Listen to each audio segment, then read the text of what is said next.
Good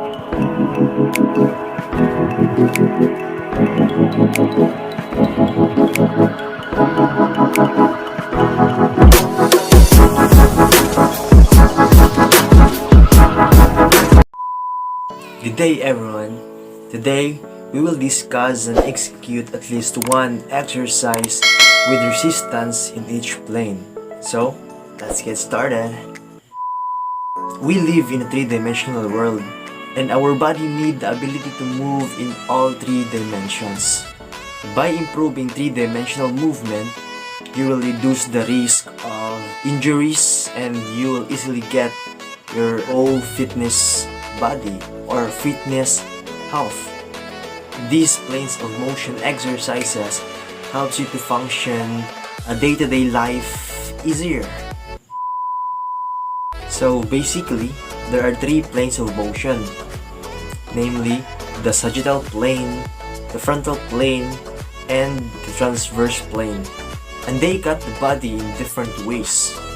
Many traditional exercise routine focuses only on one group of muscle in one plane of motion. This is problematic since our body is designed to move in a dynamic pattern of movers such as primary movers, secondary movers, and stabilize your body. When an overtrained one group of muscle of one plane of motion, you aren't using your body as an integrated system, but rather it will result you to be prone to muscle imbalance and injuries. Let's simplify the three planes of motion. So let's talk about first the sagittal plane. Sagittal plane cuts the body into left and right halves.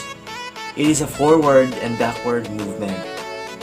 There are a lot of exercises that will improve the sagittal plane, such as running, walking, vertical jumps, and the one exercise that I will perform is the burpees.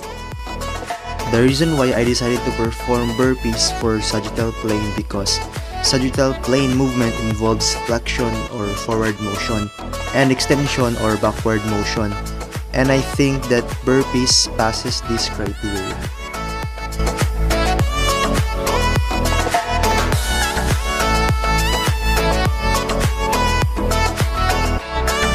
The next plane is the frontal plane.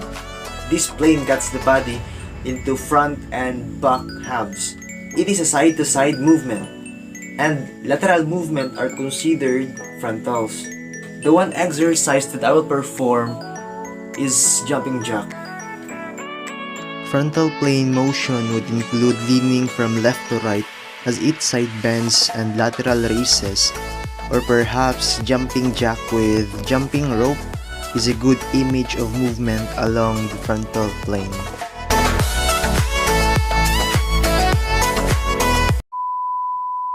The third and last plane of motion is the transverse plane.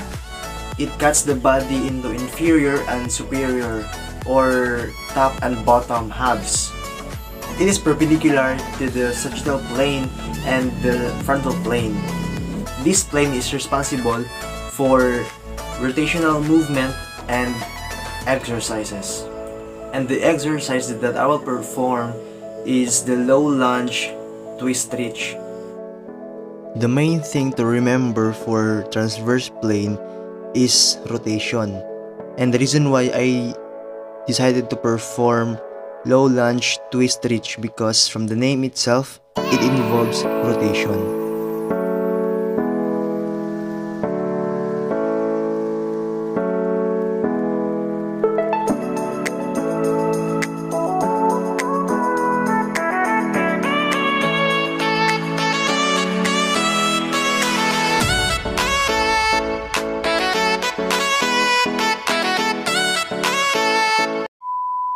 There it goes.